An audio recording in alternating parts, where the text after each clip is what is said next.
कृष्णाय वासुदेवाय हरे नमः। प्रणति कृष्णाय गोविंदाय नमो नमः।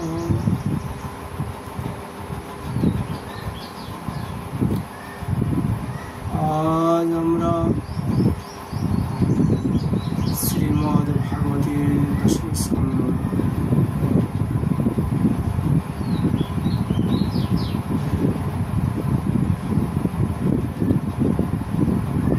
একাবন শ্লোকে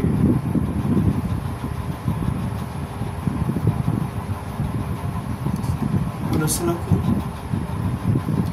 সেখানে বললেন, বিমোহিতায়াং জন ঈশো মায়ায়া তদিয়া তাং ন ভজত্যনর্থদৃক্ সুখায় দুঃখ প্রভাবেষু সজ্জত গিরিষু যোষিতু পুরুষচ্ছন বঞ্চিত।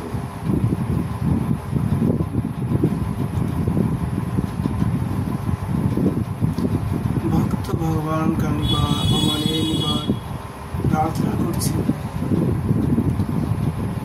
হে প্রভু, জগতের প্রাণীকুল আপনার মায়ায় প্রবল ভাবে বিমোহিত হয়েছে। তারা আপনাতে বিমুখ হয়ে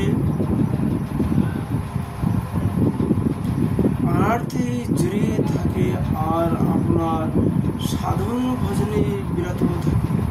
তারা সুখের জন্য সংসারিক পঞ্চকে আঁকড়ে থাকে, যা দুঃখের মূল।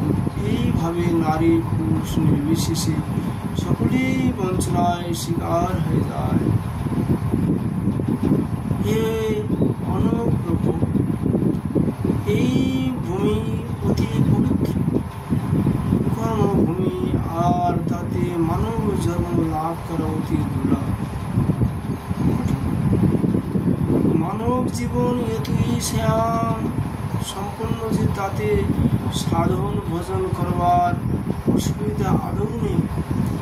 পরম সৌভাগ্য ও শ্রী ভগবানের অদ্ভুত কৃপা অনায়াসে লাভ করো, যারা নিজ মতি গতি এই নশ্বর সংসার প্রপঞ্চে যুক্ত করে ও তুচ্ছ বিষাদ ও হেতু জেনে শুনে সেই অন্ধকার কূপে পড়ে থাকে। আর এই শ্রী ভগবানের পদপদ্মের উপাসনা করে না এবং সাধন ভজন করে না, তারা তো সেই পশু সমাজে তুচ্ছ দিনের লোভে অন্ধকার কূপে পতিত। ভগবান, আমি রাজা ছিলাম ও রাজ্য সম্পদে মদমত্ত হয়ে থাকতাম। এই নশ্বর দেহকে আমি আত্মা এবং নিজস্বরূপ বলে জ্ঞান করতাম। রাজকুমার, রানী, ধন সম্পদ, পৃথিবীর মোহ জুড়েছিলাম।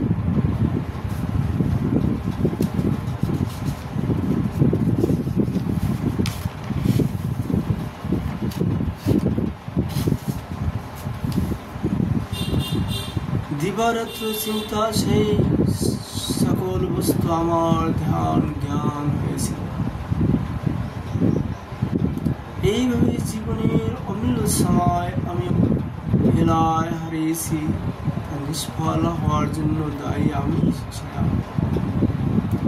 হে মানব দেহ প্রত্যক্ষরূপী ঘট ও দেওয়াল সম মৃত্তিকা নির্মিত এবং দৃশ্য হওয়ার জন্য সেগুলি মতনই পৃথক সত্তাধারী, তাকে আমি নিজ স্বরূপ মনে করেছিলাম। তখন আমি নিজেকে নর দেবতা বলে মনে করতাম এবং মদমত্ত হয়ে নিজের স্বরূপকে চিনতে পারতাম। রথ, হস্তি, অশ্ব, পদাতিক, পুষ্ট, সূত্রাঙ্গ, সেনা ও সেনাপতি দ্বারা প্রবৃত্ত হয়ে আমি পৃথিবীতে নানা দিকে বিচরণ করতাম। এই পৃথিবীতে মানুষ জাগতিক চিন্তায় নিত্য যুক্ত থেকে তার একমাত্র ঈশ্বর লাভের চিন্তায় নিম্নরূপে ভোগ বিলাসে প্রবৃত্ত। আর সংসারের বন্ধন রূপী বিষয় বাসনা উত্তর উত্তর কিন্তু জিহ্বা সঞ্চালন করে সাবধান মুশিককে শিকার করে তেমনি ভাবে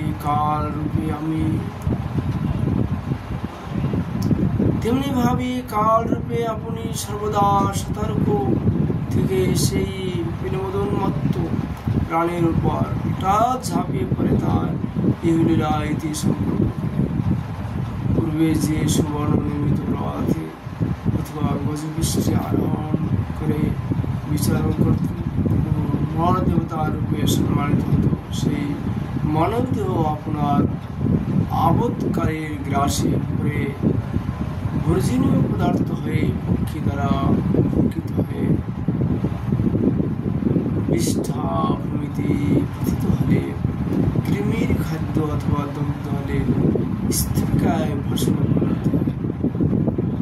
এই শরীরের তিনটি অবস্থা।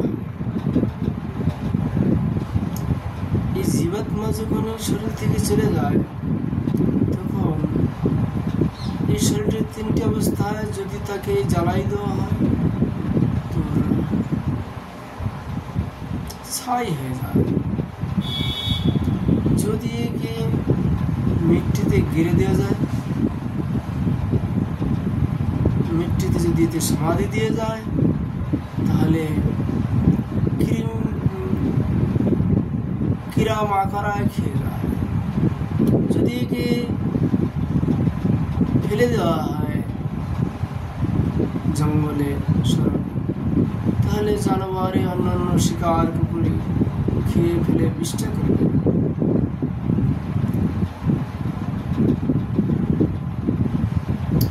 হে প্রভু, যে দিক দিগন্তের রাজ্যের উপর জয়লাভ করেছে এবং যার সঙ্গে যুদ্ধে প্রবৃত্ত হওয়ার মতন ব্যক্তি জগতে থাকে, যে উত্তম সিংহাসনে উপবিষ্ট থাকতে অভ্যস্ত এবং যার চরণে তার পূর্বের সমকক্ষ রাজাগণ নতমস্তকে দণ্ডায়মান থাকে, সেই ব্যক্তি যখন বিষয় সুখ ভোগ করবার জন্য রমণীদের কাছে গ্রহণ করে তখন সে তাদের হাতের ক্রিয়ানক ও গৃহপালিত পশুর মতো হয়ে যায়। অনেকে বিষয় ভোগ ত্যাগ করে পুনরায় রাজ্য আদি লাভ করবার নিমিত্তে পূর্ণ দান আদি কার্য করতে থাকে। আমি এই স্তুতিগুলি করছেন তিনি রাজা ছিলেন, ভগবান শ্রীকৃষ্ণের দর্শন পেয়ে ভগবানের নিকটে স্তুতিগুলি করতে লাগলেন। তিনি আরো বললেন, পুনরায় জন্মগ্রহণ করে অতি বড় রাজ্য চক্রবর্তী সম্রাট হব এইরূপ বাসনা ধারণ করে কঠোর তপস্যাদি শুভকর্ম যুক্ত হয়। যার তৃষ্ণা এইরূপ প্রবল সে কখনোই সুখ হতে পারে না।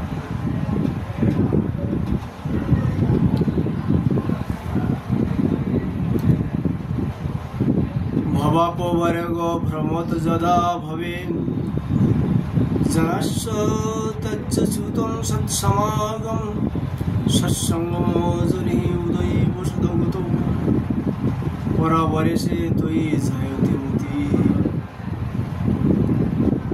তিনি আবার বললেন ভগবান শ্রীকৃষ্ণকে, হে অচ্যুত, জীব অনাদিকাল থেকে জন্ম মৃত্যুরূপ সংসার চক্রে আবর্তিত হচ্ছে। যখন তার উদ্ধারের সময় সমাগত হয় তখন সে সাধুসঙ্গ লাভ করতে সক্ষম। সাধুসঙ্গ লাভ হওয়ার সময় থেকে তার মহাপুরুষের আশ্রয় লাভ হয় এবং তখনই কার্য কারণরূপ জগতের একমাত্র প্রভু আপনাতে জীবের বুদ্ধি সুদৃঢ় হয়। ভগবান, আমি মনে করি যে আপনি আমার উপর পরম অনুগ্রহ বর্ষণ করেছেন, কারণ বিনা পরিশ্রমে অনায়াসে আমার রাজ্যের বন্ধন ছিন্ন হয়ে গেল।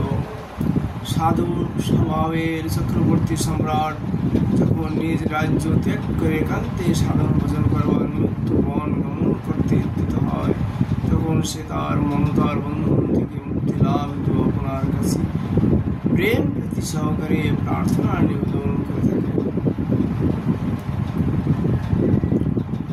হে অন্তর্যামী প্রভু, আপনি তো সর্বজ্ঞ।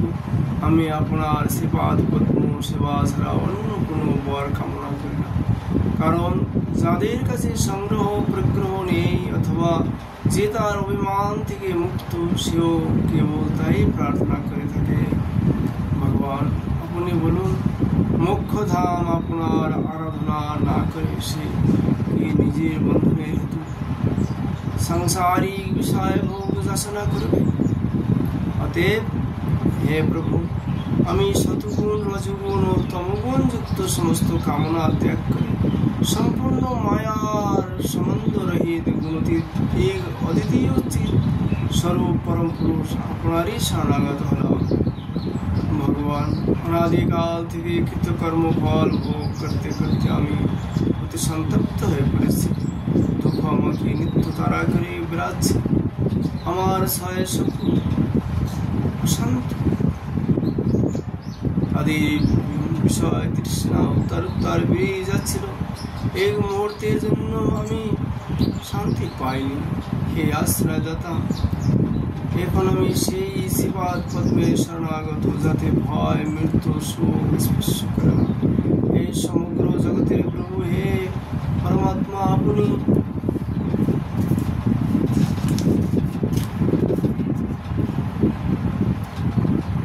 এই শরণাগতকে রক্ষা করুন।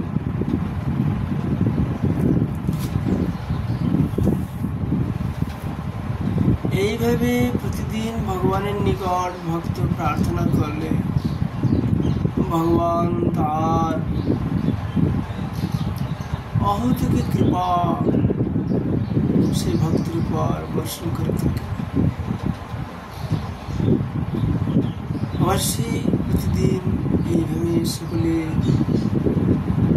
ভগবানের নিকট প্রার্থনা করতে থাকে।